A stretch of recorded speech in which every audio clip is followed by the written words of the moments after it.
I received a request from a viewer to talk about some of the jigs I use in my shop, both store-bought and homemade. I've gathered up some of them here, and there might be one or two more. We're going to talk about them today and what I use them for. This is a small stock jointing jig. It's made specifically to joint blanks. I do a lot of segmenting, and you need to square your blanks on all four sides before you start, and this tool allows you to do that. I've raised my blade to where it's just slightly above the blank we're cutting, and we're ready to go ahead and square side one of our blank.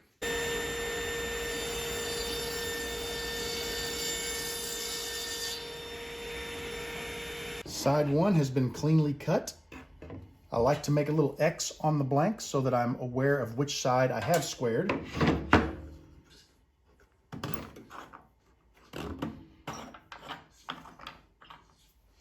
As I remove the blank from the jig, I take the side I just squared and I place it face down on the jig. We will make our alignment with the zero clearance of the front of the sled. Clamp it down. For reference, I'll go ahead and make a mark. And we're ready to cut side two.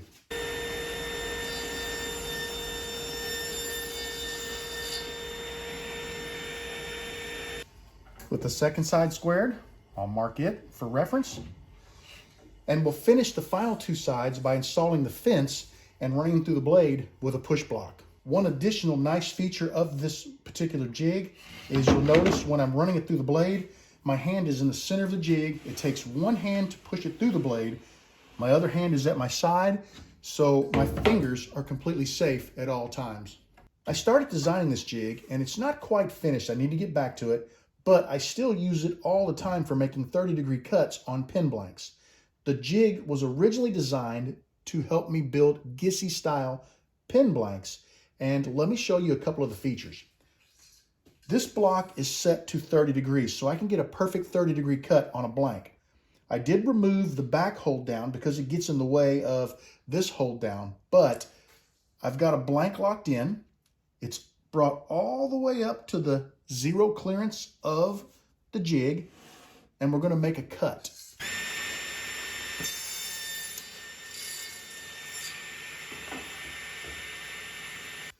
You can see we've got a nice clean 30-degree cut on our blank, but here's the real advantage to this jig. I can flip my blank over, and I can line it up to where the bottom of the cut is right at the zero clearance of my sled. We're going to lock it back down.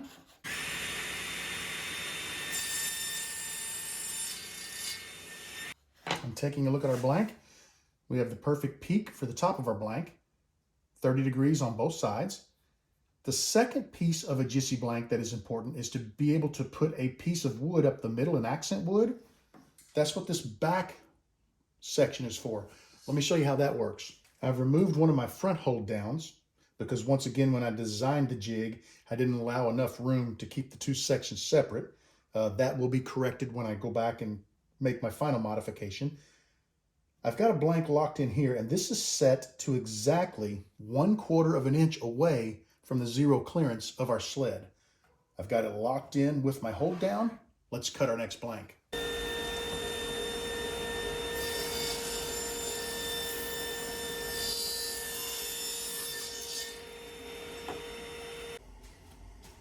Releasing our blank from the hold down, we've got a nice 1/4 inch slab of material that we can use to accent the center of our Gissy blank. The final thing we need to do with this blank is we'll shorten up our hold down on the front so that it doesn't interfere with the hold down in the back. And then we'll add one additional piece up front, which will let me cut the blank to the exact length every time. I've got my thin Rip Jig here, and this is a super handy jig if you like to segment, because you can cut strips of wood to any desired thickness for accenting your segmented blanks. The way it works is there's a little wheel on the end of the jig that the wood is going to ride against. You notice I've got a blank here, and I've already squared one side of it. We're going to put this little wheel right against our blade. Now, don't do it in the middle because you've got to allow for the teeth of the blade. So basically, I loosen it up, and I'll run it right up against the carbide tooth of my blade, lock it down. I can move it forward, and I want to cut an 1/8 inch strip of wood. So looking at this, these are 1/8 inch marks, 1/8 inch, 1/4 inch, 3/8. So all I have to do is loosen it up, and I move the jig back 1/8 of an inch, lock it down. It's still movable. I'm going to give it a couple extra twists, which lock it into the T-slot of my table saw. Now, using my fence, I simply bring my wood up to where it touches the wheel, lock the fence down, and with a couple of push sticks, we'll push this block of wood through the blade, and we will shear off a 1/8 inch cut. Now, this is important that you use a zero clearance insert with this particular jig, because when you're cutting wood that is 1/8 of an inch, or you could cut that in half and make a 1/16 of an inch, it'll tend to want to go down into the slot next to the blade, which is very dangerous.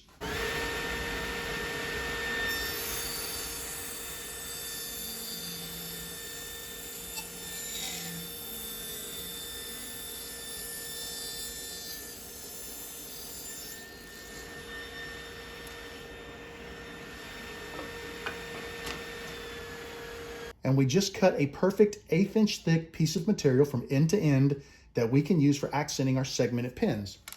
The next step is you would loosen up your fence, bring the blank back to the wheel again, lock it down, and continue the process to make as many strips that you need.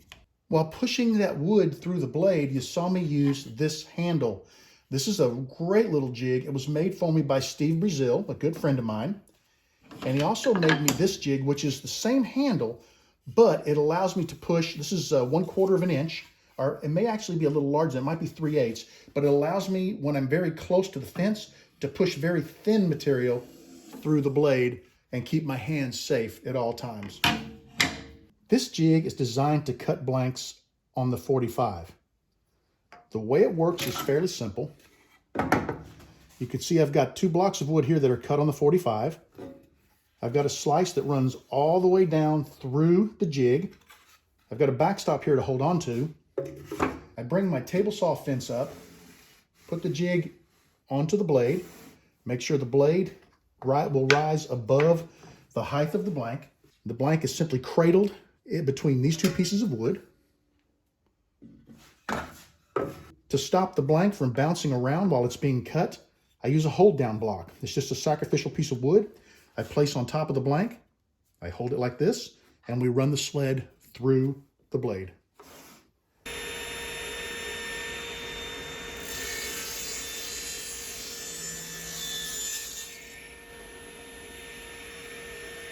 And what we end up with is a blank split right down the middle on the 45. This is great for segmenting. I have several jigs for my bandsaw, starting with this small stock joining jig. It is identical to the small stock joining jig that I use on my table saw, with the exception it is designed to work on a bandsaw. It does use a runner for the T-slot to keep things square. And we've got some nice hold downs, and essentially we can run a blank right through the blade and get a perfectly square cut. This is probably the simplest, yet the single most used jig for my bandsaw. It's just a nice sled base with a T-runner for the slot to keep things square. I squared off the front edge of this oak board and squared it to my blade. I use this to make perfectly square 90-degree cuts on blanks. Now, the way it works, there's a couple of options you have here. I can take another blank, and you'll notice that that has an X on it, meaning that side has been squared, and then the blank has been squared. I can set it from the blade any distance that I want. Using a clamp, I can lock it down, and we can make repeatable cuts.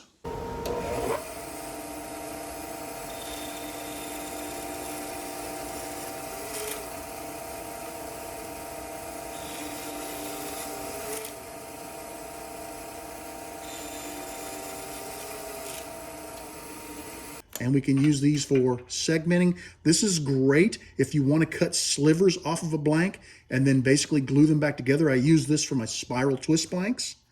It is an extremely useful jig. I also use this jig to make angled cuts. I've got some blocks. I've got a 30-degree block. I've got a 5-degree block. I've got a 10-degree block, a 15-degree block, and a 20-degree block. And these were all made on my Incra Sled, and the angles are perfect, 20 degrees, 30 degrees, 10 degrees, they are perfect. Let me show you how I use these blocks to cut blanks to the perfect angle. I've got a stop block set, and you'll see what that's for in a moment. Let's make our first cut. I take my 30-degree block and I align the end of it up with the kerf mark on the sled. I put my blank against the block, and holding it in place, we're going to go ahead now and make our cut.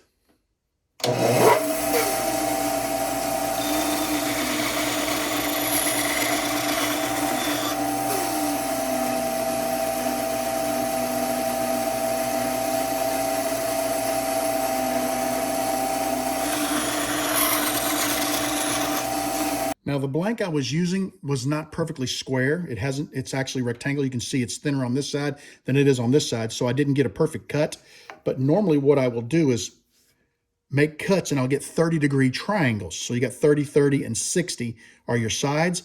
These I use when I make my triangle blanks. This is an older version of that sled, and this one doesn't use a T-slot. What it uses is a piece of aluminum angle that rides against the edge of the table base. You've got this screw right here, and you can see I've got these bolts in the bottom. You can loosen this screw up and rotate this back to 30 degrees or to 45 degrees, and it'll allow you to cut whatever angle you want on your blank by simply holding it against the fence. I don't use this one as much. I know that the cut might have looked a little rough that I made on the previous sled, but once you get the hang of cutting, you can flip-flop that blank and you can knock your pieces off quite quickly. This jig was made for me by Ron Rosillo. It's a shop-built jig, and it's got a piece of aluminum angle on it with a slot cut out of it. And what this is used for is cutting the edges off of your blanks. So if you've got a piece of wood that you're concerned it could blow apart while you're turning the corners off of it, this jig is what you need. You essentially put it onto your bandsaw. And let me raise this up momentarily so you can see. You align it to where it's going to cut the corner off of your blank. We'll use a clamp to clamp it to the table.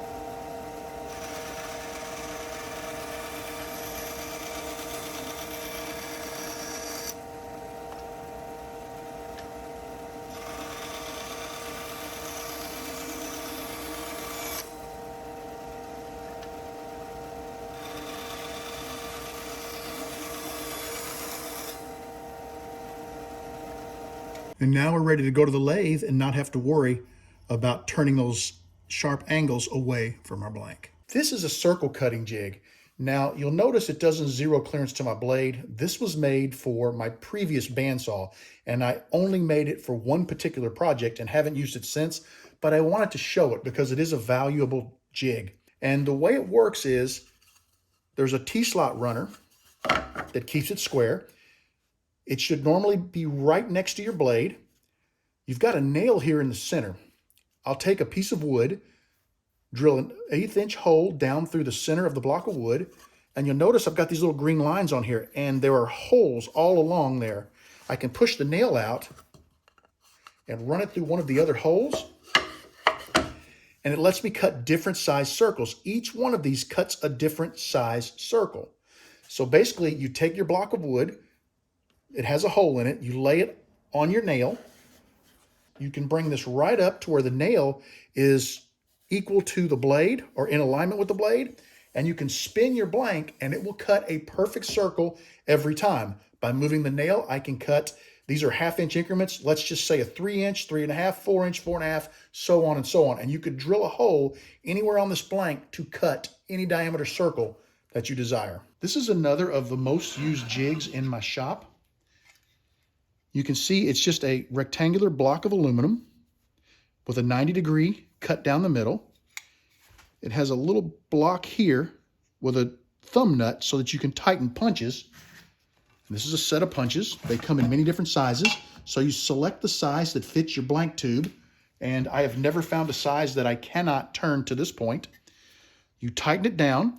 I like to use just a little 2-inch clamp, and I like to clamp it to my miter to keep it square. You take your blank, and you can see it's not squared yet. You slide it onto the punch. We'll fire up our disc sander, and we can square the end of our blank to the tube. This is also handy for if you happen to finish with CA. You can use non-stick bushings. When you peel them off, you'll have little fingernails of CA on the end of your blank. You can bring them over here, run them, just kiss them against the disc. It will clean those up and take you right back down square with your tube. You can set your miter for, say, 30 degrees, and you could actually sand down a blank to 30 degrees if you desired to do that. Now, this is just a normal 10mm wrench, but if you take a close look, you'll see it's got a very sharp edge right here. I take these to my grinder and I run them against the grinding wheel, which produces a cutting edge. If I need to turn a 10mm tenon on my lathe, I turn my blank down somewhere around 11mm, and then I can put this below the blank. I ride the bottom of the wrench against the bottom of the blank, I push it in, and it will cut a perfect 10mm tenon every time. I also have a 9/16, which cuts, I think, roughly about a 14mm. I think it's 14mm. I have some 1/4-inch wrenches that are set up this way, and a couple of others that I use to specifically cut tenons on my lathe. These will give you a perfect 10mm tenon every time. The last jig that I use on my table saw is my Incrus sled. Now, this sled is excellent for making very precise, repeatable cuts. You can set the angle for anywhere between 0 and 90 degrees in 1/2-inch increments. There is a stop block, and you'll see that up toward the top of the jig on the arm that you can lock in, and you can make repeatable cuts time and time again. You can even change the sled around, come back, set it back to the same setting, and your cuts will be perfect each and every time. I really hope you enjoyed this video on jigs that I use in my shop. Now, when I got the suggestion, I thought, well, I really don't use that many jigs. But the more I thought about it, the more I realized, I do use a lot of jigs. And everybody does, whether they're store-bought or whether they're shop-made. Jigs can make your work so much simpler, and they can also enhance your work by letting you do things that you could not do free-handed. Another big advantage of jigs is they keep these away from the cutting blades. That's super important. I probably didn't show you all the jigs I use in my shop because, I didn't take the time to go through everything, and there may be a couple of more, but these are some of the main jigs that I use. I hope you enjoyed this video. I enjoyed making it. If you have some cool jigs that you use, let me know about them in the comments below. Take care, and I want you to know that you are always welcome in my shop. Come back and see me again real soon, and have a great evening.